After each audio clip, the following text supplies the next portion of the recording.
the scene. He's got the voice that's mean, asking those questions that you never seen. He's got that fire, burning bright and clean. Andrew Keen making waves, break the routine on the Keen on show. He brings the heat, asking the minds, digging deep till they bleed. No sugar-coated truths, no lies to deceive. Andrew Keen, the master of the interview beat. He's got the knowledge, he's got the flair, challenging ideas with a fearless stare. With every question, he's uncovering what's there. Andrew Keen, a truth seeker, he's aware. Hello, everybody. Things are getting very interesting on the tech front. Over the last couple of weeks in my weekly That Was the Week show with Keith Teare, Silicon Valley entrepreneur and investor, we've talked about the brewing war between big tech and government. A couple of weeks ago, we talked about the conflict between Brazil and X, the French government and Telegram. And last week, we asked whether or not Elon Musk should be arrested for all the lies and hate on X. Keith doesn't think he should. But things are really beginning to hot up. Earlier this week, a coalition of U.S. attorneys called for warning labels on social media. And the New York Times ran a very interesting piece about whether or not the tide has turned for TikTok, Telegram, and X. Perhaps the tide has turned more broadly in terms of the tech community and whether or not we are willing to put up with all these powerful platforms. One man who's been watching this very carefully is my guest today, Mark Weinstein, longtime Silicon Valley digital entrepreneur. He's based now in LA, and he has a new book out. Comes out next week, Restoring Our Sanity Online. He's joining us from just south of Los Angeles on the peninsula. Mark, has the tide turned, do you think? Are things really beginning to change now when it comes to the relationship between governments in and out of the United States and these social media platforms? Andrew, thank you. And thanks for being on, for having me on your show. Look, this isn't the first time that, big tech, I like to call it big tech, has come under the scrutiny and the microscope of governments and governments everywhere. It's not going to be the last. They have this sort of Teflon ability to avoid a lot of, significant fines and things like that. But I think the tide has turned. As we know, the government to finally make the decision that TikTok must be sold to an entity that is not considered a foreign adversary. That decision was made earlier in the year. The government is hopefully about to pass some new laws protecting children. The United States Senate has already passed 2 bills. They are now waiting for the House. The House is back in session just right now in the middle of September. It's interesting because I also had an op-ed recently in The Hill when Donald Trump said he was going to put Mark Zuckerberg in jail if he was elected president again.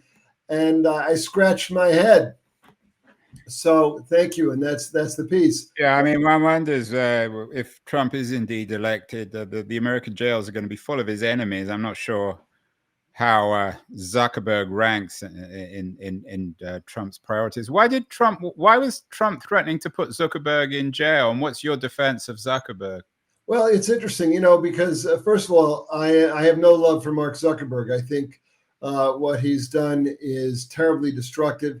He's really the main perpetrator of the rise of surveillance capitalism, for which I have a TED Talk about, where he decided unilaterally back in, 2010 when he made a talk. I think he was interviewed on the stage at an event, and he said, oh, by the way, privacy is a social norm of the past.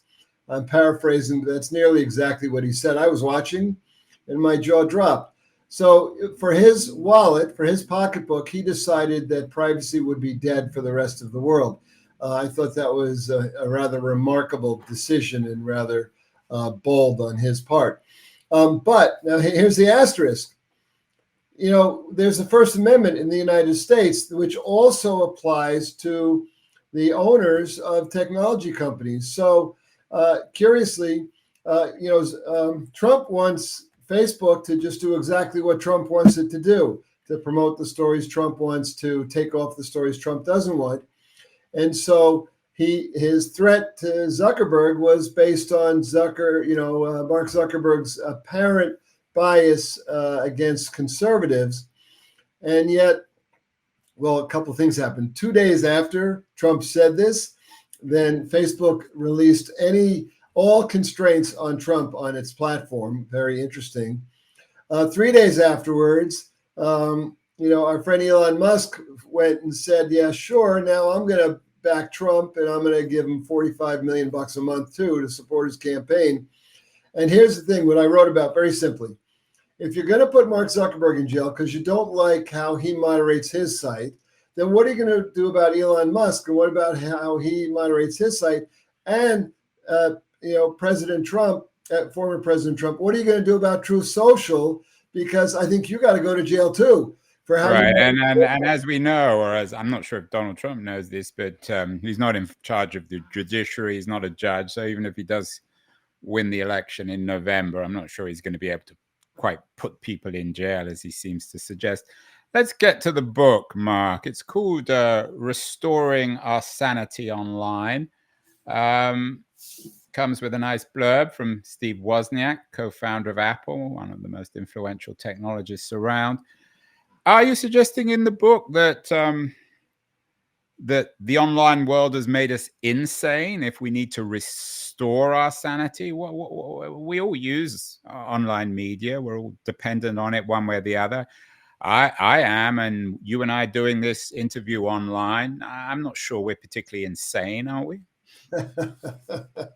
Well, that's a good question, right? Because we can't go back and look at ourselves before the web. And we have memories. We can remember what we were like. What were you like before the web? So, well, you know what? I thought I had a lot more time. It's not just the web. Now, remember, I am one of the inventors of social media. So it's not, I'm not a Luddite. I love technology. I love social media. I don't love what it's become. And I don't love what it's done to critical thinking. I don't love, targeting and boosting and manipulating the minds of our children. I don't love how TikTok can do that. I don't love how Facebook can do that. It's a mess. Yeah, I want to get to this insanity issue in a second because I think it's the core of your book. But you just said that you're one of the founders of social media. That's an ambitious statement, Mark. In what sense? Thank you, Andrew. It is. It's bold too, right? Because very bold. In 1997, when it's what I call the 100th monkey effect. There were a bunch of us in different parts of the country, in different parts of the world at the same time, who were recognizing that with all this new technology, even though we were still on dial-up, but that we could do something far superior to email, to keep in touch with friends and family, and to connect with like-minded people around the world. But really, social media, and these were called community portals. Social media wasn't even a phrase in 1997. Community portals, the way to stay in touch, because at that point we could still travel and live around the world, and email was already rather ghastly for really good, authentic communicating. And we had all this great technology. We had cameras, and we had all kinds of amazing ways to stay in touch. So I put together a team. I raised money, and I built websites called superfamily.com and superfriends.com. And they were PC Magazine top 100 sites in the early days, in the early era. So what were you actually inventing? Connectivity? I mean, who were you competing with back then? This was before MySpace, right? This is before MySpace. So we're looking at the Globe, iVillage, eCircles, eGroups. We were all in Friendster. We're all in that same genre. Friendster was really one of the earliest ones. So yes. Some people might be listening to this, Mark, and thinking this guy claims to be one of the founders of social media, invented it. Doesn't much like Mark Zuckerberg. Hasn't he just got sour grapes? He didn't win the jackpot with Facebook or TikTok.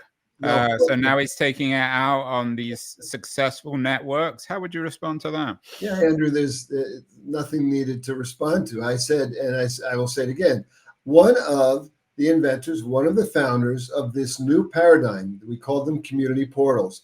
Superfamily.com was the first of its kind. MyFamily.com launched after us in a similar era. So we were strictly a community portal for families, private websites for families, just your family, my family. Then we launched Super Friends so that you could do your friend circles. And then we launched Super Familia for the Spanish-speaking audience, Super Teams. But none of these were, and I take your point, but none of these were successful, were they? Did they make you any money? Well, of course, they were successful at the time where, remember, now we have to do a history lesson here. Web 1.0, the revenue model was based on eyeballs. All investors cared about was that you could get people to become members, to be looking at your site. We were very successful, especially as these early structures of social media, until 2001, where there was the washout for everybody. I mean, all the B2C companies, virtually all of us, washed out when investors panicked and all of a sudden you needed revenue, where previously they had told us, get the eyeballs and then we'll figure out the revenue model. And hence there's the birth of surveillance capitalism right there, which, gave the birth of MySpace and then Facebook. And of course, Google adapted it beautifully, etc. But listen, there's no axe to grind here. I am certainly one of the, as I said, it's the 100th monkey effect, which is a very interesting phenomenon. Disconnected people around the world have the same idea at the same time, and we start building these platforms, and we all start to know about each other because we're all in beta at the same time. It was really exciting. It was right. So you're one of these guys who was around at the right time. You didn't strike it big. Let's say you had, Mark. I'm guessing you wouldn't be writing this kind of book, partly because your vision was different from the vision of people like Mark Zuckerberg, the founders of Twitter and YouTube and many of the others. What were you doing? What was your business model, your network that was different from Facebook? Well, Andrew, I think you need to fast forward here, man, because that was Web 1, but then I went into Web 2 when Mr. Zuckerberg, claimed that privacy was dead. Then I got on Fox in 2012, the day before they went public, and said, Facebook's got this creepy. It's creepy if I'm, posting that I've got to go get some dog food, and 15 seconds later, I've got dog food ads, and somehow they even know the brand that I'm looking for. So I launched a beta project, funded it with my own funds, moved to Silicon Valley, the first company I did in Albuquerque, where, by the way, Bill Gates had started Microsoft, which is why the state government of New Mexico had given me a grant to build my first social network in New Mexico. Round 2, I moved to Silicon Valley. And in Mountain View, in Facebook's backyard, then we start building Scruples, which became MeWe when we launched it officially. Right, so MeWe is your thing. So, but again, coming back to my question, Mark, what was MeWe? Was it the antithesis of Facebook? How were you supposed to make money? Absolutely. Well, listen, it's easy to make money without using surveillance capitalism. So MeWe built, first of all, MeWe was, able to build a great platform. Why are there no direct competitors to Facebook today? Facebook is what we call personal social media, where, friends and family, et cetera, connect differently than a Snap or things like that. So we built a very clear model that also had upgrades, subscription upgrades, but it's freemium. Now, freemium has been proven to work, and it worked for MeWe just fine. MeWe, by the way, still exists. I have to admit, I've spent a lot of time online. I've never heard of MeWe. Was it a success in any way? It's still a success. It has over 20 million registered people. So I left it 2 years ago when it had about 18.5 million people on it, when the revenue model had brought it to break even. And we did this without venture capital, just by, the great individual investors. I raised about nearly $30 million for it. Subsequently, they've raised about 30 million more, the new management team.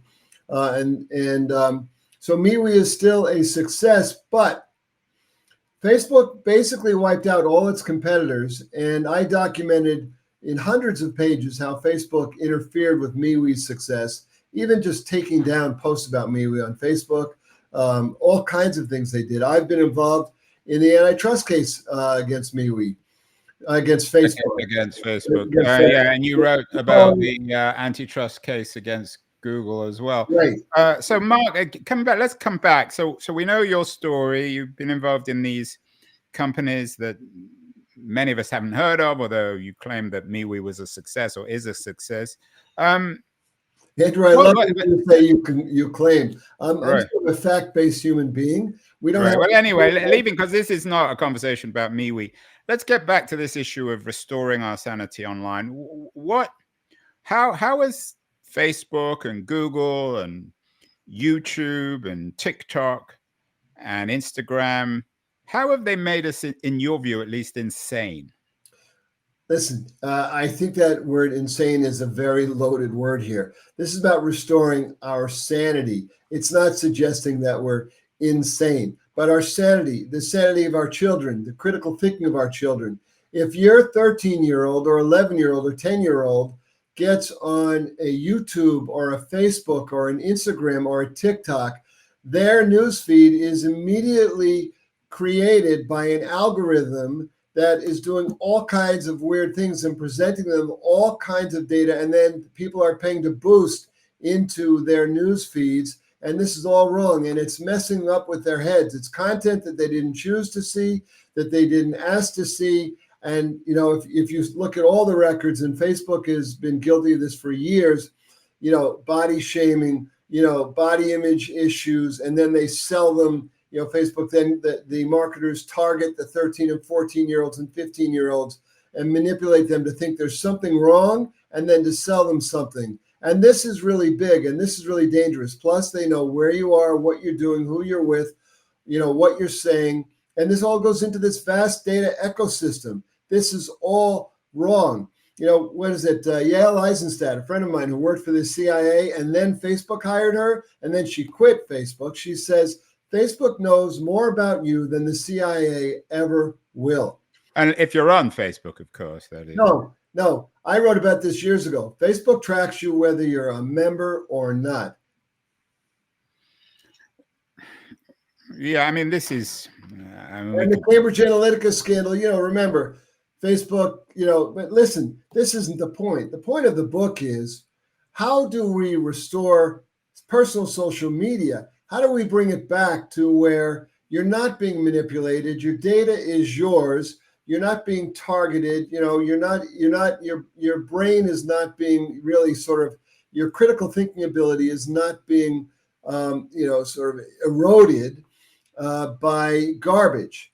And there are actually some pretty straightforward ways to do this. Before we get to your what you call your revolutionary social framework, Mark, most people will be listening and watching and thinking, I enjoy being on Facebook. I don't care if they watch us. I don't break the law. I'm on TikTok. I'm on all these platforms. I love Instagram. I love looking at photos and showing my network my photos.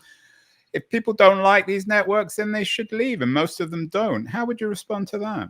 Andrew, that's been an argument for years that's been debunked 1,000 times.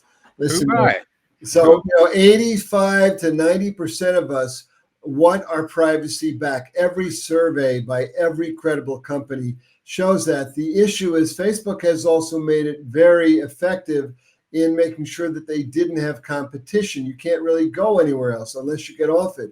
There's something called the network effect. Andrew, I'm sure you're aware of what the network effect is. If your family and friends, if 90% of who you know are there, if your class is there, then how are you going to go somewhere else when you need that information, when you want to know about that baby, etc.? So this is what's missing. The free market has been basically destroyed, as we saw with Google and as we saw the antitrust decision. Well, let's talk a little bit about Google. You wrote an interesting Newsweek piece about the Google monopoly. Is it really a monopoly, Mark? I mean, there are lots of other wannabe search engines. Millions, tens, hundreds of millions of dollars have been poured into alternative searches over the years, and yet none of them have really stuck. Most people like Google. They're comfortable with the platform, with the interface. Andrew, that's not how it works, man. What happens is that Google becomes powerful and rich. This is classic monopolization. This is just what happened in big agriculture, big energy, and now big tech. It's exactly the same. The early success stories get funded and then they box out. And Google, why was Google, why was that decision handed down by the judiciary? It's very simple. Google has boxed out the competition. It's not that we're comfortable. Where else are you going to go today? Where can you tell me where you're going to go besides if you're starting to watch DuckDuckGo? Well, if you want to use an AI, AI search, new AI search, you can go to Perplexity. You can use the Microsoft search if you like their platform. There's DuckDuckGo, which has always been an alternative, which got financing from some of my venture capitalist friends. So there are alternatives, Mark. Well, of course, but they're not well known, and they're boxed out, and they're boxed out of revenue, and they're boxed out of deals because Google locks down Apple and many other massive providers so that everybody's using Google's engine.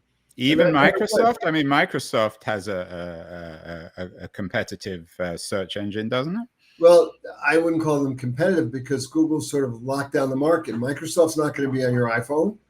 So, listen, I mean, Andrew, I understand the way that you ask questions. It's great and it's interesting for our listeners.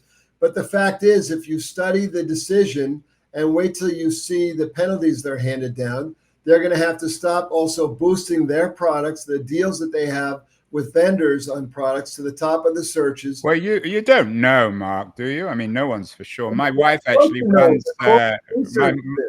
Of course you know. Of course you know. Well, we will see. I don't think there's any certainty one way or the other on what will get handed down on the Google. Well, we don't know what will get handed down, but we do know that what was discovered and is incontrovertible. Well, anyway, factual is that Google is manipulating the whole search experience to their benefit.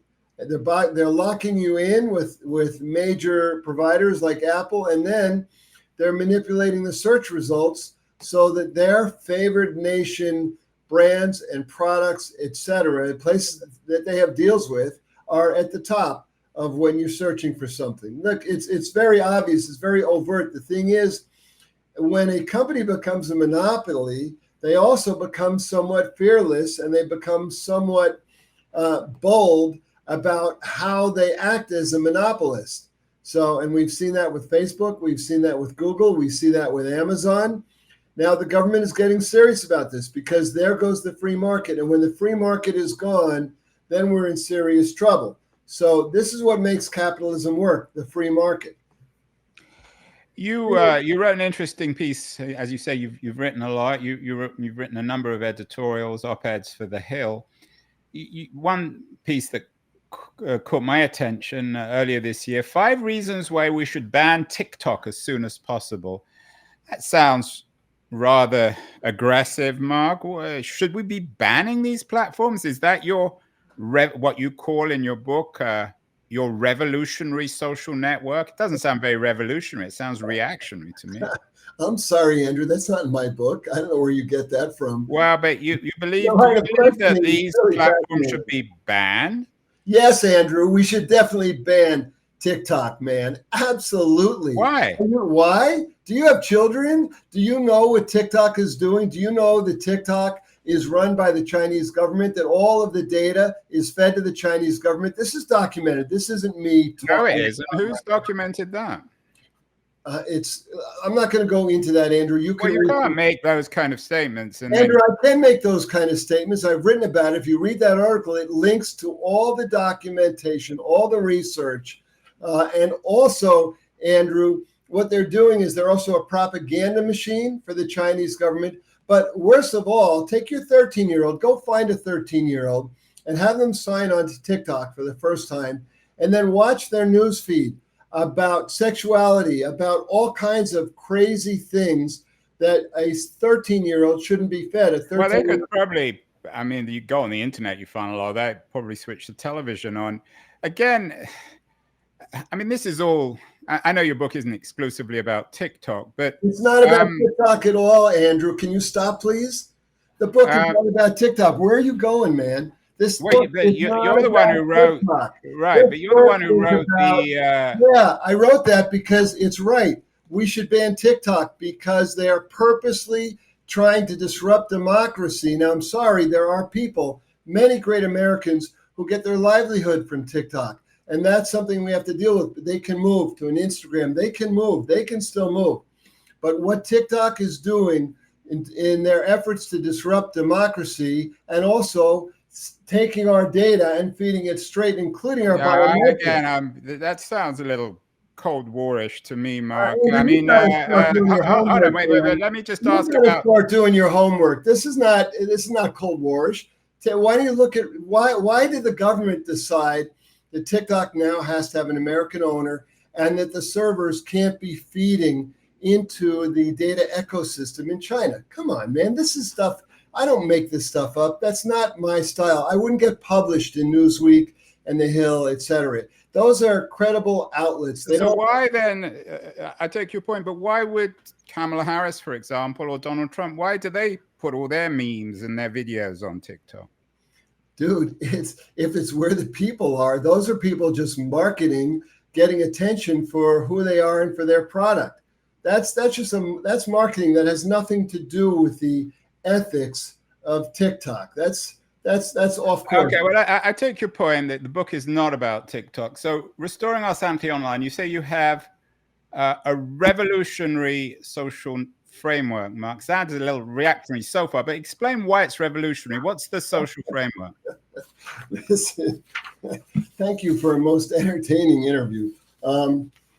What's revolutionary about it, and sometimes revolutionary simply means we're going to reset to the authentic core of what it's supposed to be. And we're going to save our kids from the abyss. And we're going to empower social media users. So the idea is, listen, who is making Facebook money? It's users, right? So why should Facebook be basically using us to make all their money? Why aren't they paying back? Except they're paying just their big producers, their big creators, their big content creators. So part of what's revolutionary is, and it's not really a revolution, everybody, but this is really disruptive because we've got to disrupt. You all know that. You all have friends, family members, kids who are addicted to social media, who are distracted by it, who are getting, they're getting ill from it. All these things, everybody knows. So. Well, it's debatable. A lot of people don't know, Mark. I mean, Jonathan Haidt wrote a best-selling book about this, but a lot of psychologists and researchers debate it. There's nothing known for sure on this. I mean, people made the same arguments about television and radio. Sorry, man. I don't know. Listen, I haven't listened to enough of your interviews to understand that, you're just a contrarian on everything. And that's lovely. That's a good way to interview. But Jonathan Haidt does his research. Jonathan Haidt is a brilliant scholar who does his research about the anxious generation. And he's spot on, man. He's spot on. Kids get all messed up by social media and now what they're supposed to look like and what they're supposed to do and the countless hours that they spend. And if they don't know about a story and all the ways that they're manipulated through targeting. This is a mess, Jonathan. This is not normal. Andrew, not Jonathan. I mean, Andrew, you're right. That was a Freudian error, Mark. I'm not Jonathan Haidt. But so we got to look at Web3. Web3 is not the holy grail. So one of the important aspects of the book is it's really interesting. The book looks at the way big ag and big energy and big tech became monopolistic. Then it looks at, by the way, not just Wozniak, but Sir Tim Berners-Lee, the inventor of the World Wide Web, has also said that this is a vital read. This book is a vital read, but it's also entertaining, guys. You want to hear the story about when Facebook asked everybody in Australia to give them a naked picture of themselves? I mean, it's all here. I mean, the anecdotes are rather hilarious. This is entertaining. This is upbeat. We don't need to trash social media. It's already in the toilet. So this is So coming back to your revolutionary, what has to happen, Mark? Would these places need to be shut down? They need to be broken up? What needs to change? no. What we need is the free market. Again, we do need Facebook to release their stranglehold on personal social media to stop interfering. We need to have a new structure where users, creators, where everybody is like an owner of the platform, and the owners are owners, the investors are owners, but where there's a more of a democratic, more either a B Corp or conscious capitalism. If you're familiar with conscious capitalism, Whole Foods is a conscious capitalist company, Southwest Airlines, the Container Store. There's tons. Yeah, Whole Foods, which got acquired by Amazon. I'm not sure how socially conscious they are. Well, I would expect you to say something about that. Thank you, sir. But Raj Sisodia, the co-founder of Conscious Capitalism, wrote the book with John Mackey on how Whole Foods did it, how they got there. You can't stop somebody from getting big and successful, and that's what they did. But the point, Andrew, is that also, listen, maybe this will help you a little bit, because we've got to change moderation, because the way Musk and Zuckerberg moderate is really not ideal for a platform. We want to make sure that moderation is fair and neutral, and that we have clear ideas on what is inciting violence and what's inciting hate. But if you want to talk about vaccines, what's the problem? Well, but you brought up Musk at X and Zuckerberg. I mean, Musk is clearly very curatorial. He likes to be the center of attention. I'm not so sure about Mark Zuckerberg. Are they doing the same thing? Musk at X and Zuckerberg at Facebook? You could argue that Zuckerberg was doing it a few years ago when they were taking conservatives off the platform like wildfire, and Musk now, where they're sort of muting progressives and amplifying Musk's favorite conservatives. You could argue they're doing the same thing again, but they don't go to jail for it. But for social media to work for good people who don't really want to be politicized on either side, remember, the backbone of democracy is disagreement. Civil discourse, it's called civil. It's not hate. It's not inciting violence. It's civil discourse. Now, also for our kids, kids shouldn't be targeted until they're 18 years old. There shouldn't be any targeting. Okay, I take these points, and they've been made by many other people. So what exactly would you do? We'll start. We've got to get the free market working again, and then we can get these things. Also, the government has to help, like they're doing right now with COPA 2 and other these new privacy bills that are been passed by the Senate. This is bipartisan, which is miraculous. So what would you like to see on the Google case? Google split up? Google split up isn't going to work. No, I think we've just got to get Google to stop putting a stranglehold around platforms like Apple and people, so that when you're using search, that there's more of a choice. Also, Google needs to stop boosting their own, revenue model at the top of search, because that's not an independent search. If you're going to Google and you're thinking that they're going to give you your results, but what they're giving you is their results, what's best for them, rather than what's in your best interest. That's good. What about on the horizon, Mark? We've got AI, we've got company OpenAI, which is now a private company that's valued at over $100 billion. Isn't that the new threat? Google's old news now. Search is old news. Social networks are old news. Yeah, Isn't AI the biggest concern? Well, AI is a concern for sure. And we've got a chapter in the book, about, AI is AI the high-tech tattletale in your social experience? Remember, AI is really just a smart algorithm, but this idea that AI can be your friend, now that they can put AI into a stuffed animal, and then that creature is going to have AI. It's going to be connected to the web. It's going to be talking to you, and it's going to, just like on Snap, you have your AI buddy now, and all these things, guys. These are just data collection modules. All they're doing is grabbing massive amounts of data on you, which goes into the data ecosystem so that you can be manipulated. So what would you do? I mean, as OpenAI threatens to become the next Google or Facebook, how would you control them?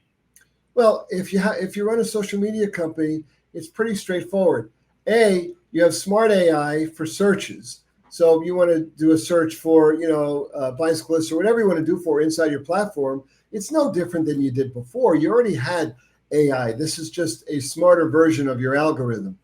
So, but you make sure that you don't put AI in as a friend. You don't allow any of that, and you do your best. What do you mean you don't put AI in as a friend? I don't understand. All right. So if you're on Snap, you can actually have an AI buddy now. So you wouldn't be allowed. So again, Mark, I keep on coming back to the same issue. Is this the market or is it regulation? What works? Listen, regulation is always behind technology, Andrew. So we've got to be savvy about how we're going to restore our sanity online. And in other words, AI needs to be in its box. And remember, my book is about social media, about personal social media, and how we really can get back to the connectivity, the authenticity, without, remember, also my book has very specific scripts for, not scripts, but, methods for how we basically kill the bot and troll revolution, because bots and trolls are also a huge part of the madness. And I did use that word. Okay, well, that, again, is very ambitious. How would you do that? Well, first of all, it starts with, if there's no boosted content on a platform, then it immediately, takes down the temperature for why the Russians or the Chinese are going to want to fund bots and trolls to be on your platform, because they can only be where they're connected. And then you layer on user ID verification on top of that. Now, Andrew, I am one of the world's leading privacy advocates, and I'm here to tell you that we need user ID verification across the web, because they already know who we are. So we should forget about the idea that we that's going to chill some libertarians. The end of anonymity. You said anonymity doesn't really exist. What about on platforms like Telegram? Are you sympathetic with, for example, the French effort to put Durov in jail and maybe shut Telegram down? Yeah, this is all, and I think this is an overreach. Look, it's sort of akin to this football star who wouldn't put his window down, and so the police take him out and they throw him on the ground, they handcuff him. That just happened, in the last several days. It's the same thing with throwing this guy in jail. He didn't put his window down far enough for the French government to be pleased. That's not a reason to throw him in jail. It's not a reason to throw him on the ground and handcuff him. And so that's government overreach. But I do think the government should be regulating how old kids need to be on social media, what kind of privacy they're entitled to, including no boosted content, nothing targeted. They need to be minimum 13. And by the way, these warning labels, the idea of warning labels, they don't. What does boosted content mean, Mark? It means, Andrew, have you ever run an ad on Facebook or anywhere? Have you ever paid to boost something on Twitter? No. Well, that's what people do all day long, though. So this is how, so what you do is you go into their ad system and their marketing system. You say, okay, I want to take this post, or I want to take this product, and I want it to be boosted to 14-year-old girls in the Midwest, right.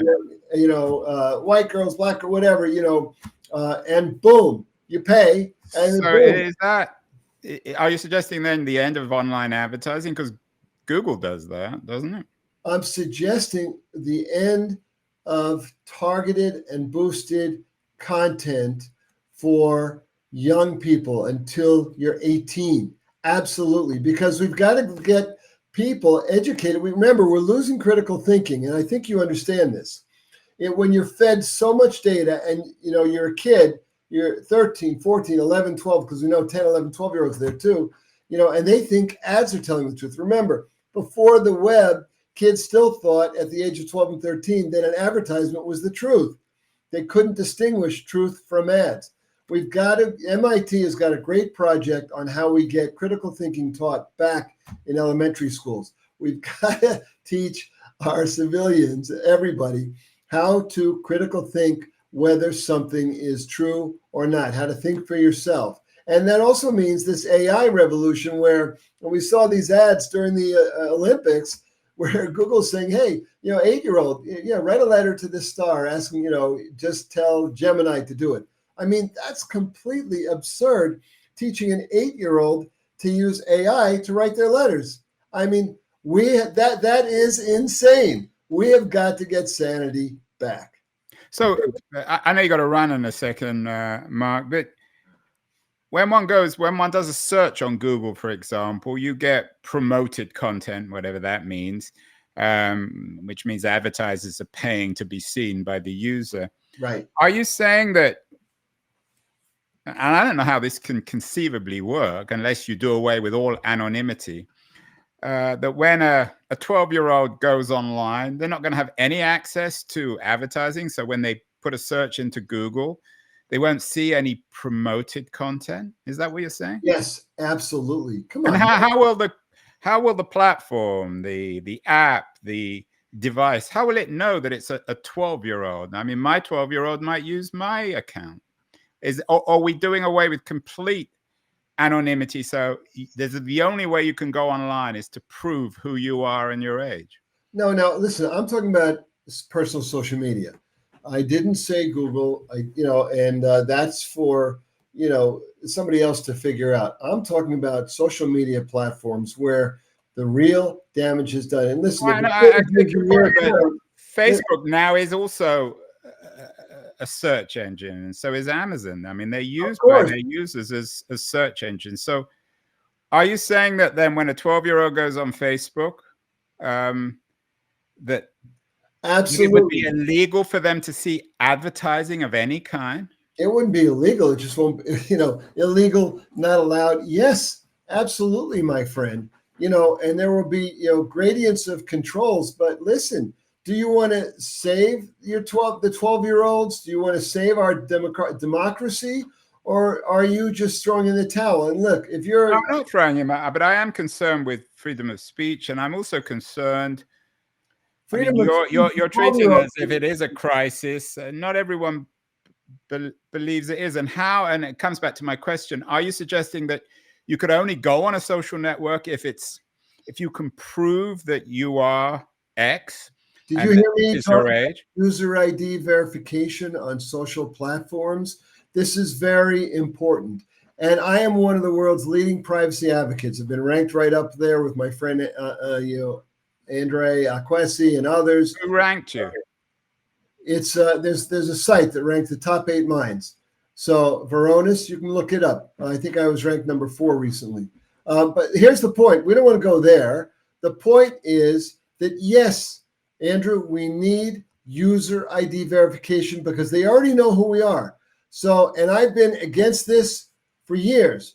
But when you say, I'm sorry to keep on jumping in, Mark, but when you say they already know who we are, I mean, there are platforms or networks like Telegram, perhaps others, where they don't know who we are, do they? I mean, who are they, and how do they always know who we are? Okay, Facebook knows who you are. Listen, the data ecosystem, remember, WhatsApp is owned by Facebook, okay? So WhatsApp, Facebook knows who you are, who you're talking to, where you are when you're talking to, what time of day it is. Facebook knows everything but what you're saying, but they know everything else. All that data is in their data ecosystem. Telegram, for sure, they're going to know more about you on the outside, but they're not going to know what you're saying. So, but they can still report you. You can still be reported by another member, and we've just got, and so today, and you can still have an avatar. In my book, I talk about the avatar, but the platform needs to know, are you really a 13-year-old or are you a 50-year-old creep, gaming a 13-year-old or a 12 or a 10-year-old? Who are you really? And the platform needs to know. And absolutely, if you're 12 or 13, if you're 12, you're not on the platform. User ID verification. We've got to figure out a system that only collects the required data. Now, there's a lot of companies that have been working. The government's been working this for years, but the government knows who everybody is. Come on, we have social security numbers. I mean, it's not like this is some new thing. User ID verification. Its time has come. When you're in America, the government knows your social security number, but every time you go into a store to buy something, they don't know you're doing that. You don't use your social security number. There's enough cameras out there today, and credit card data, and bank data. Listen, Andrew, privacy is not dead, but it's time for anonymity to die so we can save our society. But then, and finally, Mark, it's a very interesting conversation. You seem to want to do away with anonymity online, but you claim to be one of the world's leading experts on, or leading defenders of privacy. Where is there privacy in this new world that you imagine? Some people might see it as a very chilling, brave new world. Where's the privacy? No. Here's the privacy. Right now, the world knows too much about your 12-year-old if you've been posting pictures of them. The world knows too much about anybody who's 25 who's been online. And in the brave new world, restoring our sanity online, those data ecosystems are no longer going to be able to grab your data. You're going to be in charge of your data. You're going to own your data. If anybody wants your data, you're going to make a deal with them, and you will have complete control. And Tim Berners-Lee has invented a great system called pods. Tim Berners-Lee, everybody, is the inventor of the World Wide Web. And he tells everybody that restoring our sanity online is a vital read. We've all got to read it. Now, Tim has something called pods. So we'll be able to store our data on pods. We'll be able to download and upload. And if we don't like how a site is, what a site is or what they've turned into, we can, boom, we're out, free market working, we'll go somewhere else. So there's a lot to do, Andrew, and it's all doable. And they're great engineers and brilliant people like Tim Berners-Lee working to make it all happen. And I'm right here with them. No, that's an interesting argument by our guest today. New book out. It's called Restoring Our Sanity, a Revolutionary Social Framework. Sounds rather chilling, although perhaps less chilling than the current reality. Congratulations, Mark, on the new book, and keep on. I think it's exciting. Thank you so much. And we'll get you back on the show to talk more. It's an important issue. Thank you so much. Thank you. Thank you. Great time. Thanks, man. Can I step on the scene?